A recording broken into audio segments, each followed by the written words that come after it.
और वहीं जिला कांग्रेस कमेटी के पूर्व अध्यक्ष योगेश मिश्रा ने मोदी सरकार पर बदले की भावना से काम करने के आरोप लगाए हैं। विपक्षी नेताओं पर मुकदमे दर्ज करने सहित इनकम टैक्स, सीबीआई और ईडी के जरिए विपक्ष के नेताओं को डराया धमकाया गया है। वहीं सोनिया गांधी और राहुल गांधी को जबरन झूठे मुकदमे में फंसाया गया, लेकिन नेशनल हेराल्ड मामले में कोर्ट ने मुकदमे को ही खारिज कर दिया। मिश्रा के अनुसार कांग्रेस ने अंग्रेजों को भगाया था और एक दिन भाजपा को भी भगा दिया जाएगा। उन्होंने मनरेगा का नाम बदलने का जिक्र करते हुए कहा कि मोदी सरकार सिर्फ नाम बदलने का काम कर रही है। बिल्ली खम्बा नोचती है। अब अमित शाह जी के पास और मोदी जी के पास कोई जवाब तो बन नहीं रहा इन चीज़ों का, और वो शाम दाम दंड भेद ये चाहते हैं भाई कांग्रेस के नेताओं का नाम नहीं रहे, महात्मा गांधी जी का नाम नहीं रहे।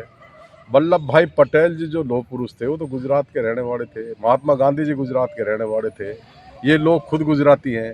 अभी गुजरात में अपना वर्चस्व कायम करने के लिए, देश में तो इनका वर्चस्व कायम हो नहीं पाया, अब गुजरात में करने के लिए अब वो स्टेडियम था सरदार वल्लभ भाई पटेल जी के नाम को, उसका नाम बदल कर नरेंद्र मोदी स्टेडियम कर दिया। मनरेगा का नाम बदल के अब जी राम जी ये कर रहे हैं। तो ये सब गलत है और इस देश में संविधान और प्रजातंत्र खतरे में है। आम आदमी को ये बात समझनी पड़ेगी और भारतीय जनता पार्टी के लोगों को आने वाले चुनाव में देश की जनता ही सबक सिखाएगी और कोई इनको सबक सिखा सकता नहीं। सर, प्रधानमंत्री ने कोई ऐसी योजना नहीं दी जिस तरह से मनमोहन सिंह ने मनरेगा दी, अटल बिहारी वाजपेयी ने ग्राम सड़क योजना दी, नरसिम्हा राव ने प्रधानमंत्री रोजगार योजना दी, जो आज तक चल रही है, बहुत लोकप्रिय है, देश की जनता को लाभ हो रहा है। देखिए, हमारे जो नेता हैं राहुल गांधी जी, नेता प्रतिपक्ष है लोकसभा में, वो रात दिन यही बात कहते हैं कि आप विकास करो, डेवलपमेंट करो, देश को आगे बढ़ाओ, लेकिन ये लोग केवल हिंदू मुसलमान, मंदिर मस्जिद, और राहुल जी जो बात इनके बारे में कहते हैं, जो भी ये गलत फैसले लेते हैं, वो 2-4-6 महीने बाद जनता के सामने सच आ जाते हैं। अब इन्होंने राहुल जी को और हमारी नेता सोनिया गांधी जी को बदनाम करने की कोशिश करी, क्या हुआ? ईडी की जो केस चलाने को मना कर दिया माननीय अदालत ने, और इन लोगों के चेहरे पे शिकन तक नहीं है। ये लोग सारी हदें पार कर चुके हैं। अब तो भगवान ही इनका इलाज करेगा या इस देश की जनता इलाज करेगी।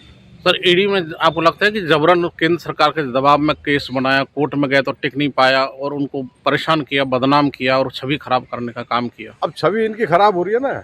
माननीय अदालत को मैं धन्यवाद देता हूँ कि उन्होंने कह दिया कि ये केस चलने योग्य नहीं है, इसमें एफआईआर नहीं हुई। बिना एफआईआर की झूठी एफआईआर कैसे कराएं? और वो केस को चला के राहुल जी को प्रेशर में लेना चाह रहे थे, लेकिन राहुल जी का एक मंत्र है, डरो मत, इन लोगों के गलत कामों से डरो मत, जनता के सामने इनको उजागर करो, इनकी असलियत दिखाओ और तभी देश की जनता इनका इलाज करेगी। आपको लगता है कि कोर्ट के फैसले से गांधी परिवार की ईमानदारी सामने आई है? गांधी परिवार तो ईमानदारी भैया, राहुल जी के नाना जी ने देश के प्रधानमंत्री रहे, इतने संपन्न रहे, उसके बावजूद अपनी सारी प्रॉपर्टी देश को तो डोनेट कर दी। अपने आवास तक उन्होंने देश को दे दिया, आनंद भवन दे दिया। अब इन लोगों को समझ में नहीं आ रही है चीज़ें। राहुल जी को और सोनिया जी ने प्रधानमंत्री पद को ठोकर मार दी, त्याग की मूर्ति है।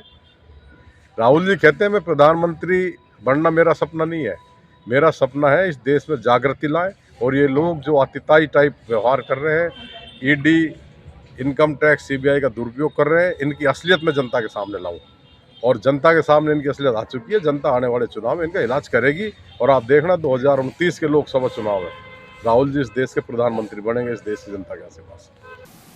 उधर जिला कांग्रेस कमेटी के पूर्व अध्यक्ष मिश्रा के अनुसार राष्ट्रपिता महात्मा गांधी ने 250 साल की गुलामी को दूर कर देश को आजाद कराया था। इसके बावजूद मोदी सरकार ने मनरेगा से महात्मा गांधी के नाम को खत्म कर दिया है, जबकि महात्मा गांधी के योगदान को पूरा विश्व शांति और अहिंसा के रूप में जानता है। उन्होंने बताया कि तत्कालीन प्रधानमंत्री डॉक्टर मनमोहन सिंह ने महात्मा गांधी रोजगार गारंटी योजना लागू की थी, लेकिन अब मोदी सरकार को परेशानी हो रही है। ऐसे में बेवजह मनरेगा का नाम बदला जा रहा है। सरकार ने जिस तरह से लोकसभा राज्यसभा में मनरेगा योजना के नाम बदलने के बिल रखे हैं, लोकसभा और राज्यसभा का भी हंगामा हो रहा है, तो इस तरह से महात्मा गांधी के नाम की योजना को बदला जा रहा है। आप पार्टी के वरिष्ठ नेता हैं, क्या कहना चाहिए?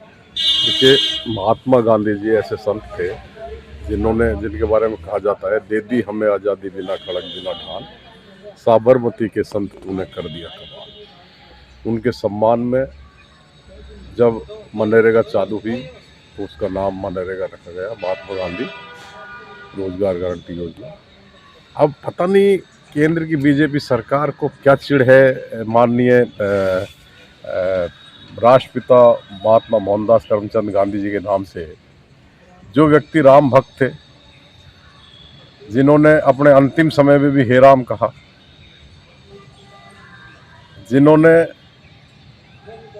सत्य और अहिंसा के मार्ग पर चलकर इस देश को 250 साल पुरानी अंग्रेजों की गुलामी से आज़ादी दिलाई, ऐसे व्यक्ति के नाम को ख़त्म करके क्या करना चाहती है भारतीय जनता पार्टी? या तो उनको ये तकलीफ है कि भाई गांधी जी का नाम इतना बड़ा है तो नरेंद्र मोदी जी का नाम उनसे बड़ा होना चाहिए, और वो जी राम जी पता नहीं क्या उसका नाम रख दिया।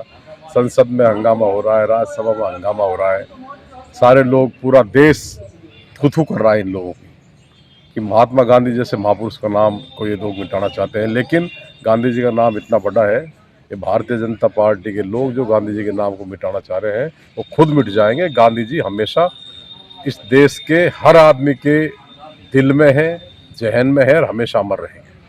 सर, इससे पहले जिस तरह से राजीव गांधी, इंदिरा गांधी और पंडित जवाहरलाल नेहरू के नाम की योजनाओं को चेंज किया गया, अब ये महात्मा गांधी के भी पीछे लग रहे हैं और गांधी परिवार पूर्व प्रधानमंत्रियों के नाम चेंज कर रहे हैं। आपको लगता है कि कुछ बीजेपी के लोग मानसिकता ही कुछ इस तरह की बनती जा रही है कि कांग्रेस पार्टी त्याग, तपस्या और बलिदानियों की पार्टी है। कांग्रेस पार्टी के नेताओं ने देश की आज़ादी में कुर्बानियाँ दी, अपना सर्वस्व न्योछावर कर दिया।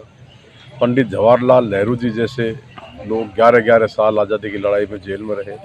भारतीय जनता पार्टी के किसी भी नेता ने आज़ादी की लड़ाई में उंगली का नाखून तक नहीं कटवाया। लेकिन अब वो ये चाहते हैं कि देश तो आज़ादी 2014 में हुआ है, ऐसा शो करना चाहते हैं। इससे पहले तो यहाँ देश आज़ाद ही नहीं हुआ था। जब देश की आज़ादी कांग्रेस ने दिलाई, कांग्रेस के बड़े नेताओं का, महापुरुषों का ये लोग जो नाम ख़त्म कर रहे हैं, इनके करने से ख़त्म नहीं होगा। कांग्रेस इस देश के बच्चे बच्चे के जहन में है, बच्चे बच्चे के दिल में है, गांव गांव में है, ढाणी ढाणी में है। और जो लोग हमारे नेताओं का, माननीय महात्मा गांधी जी का और कांग्रेस का नामो निशान मिटाना चाहते हैं, आप देख लो खुद मिट जाएंगे अपने कदम।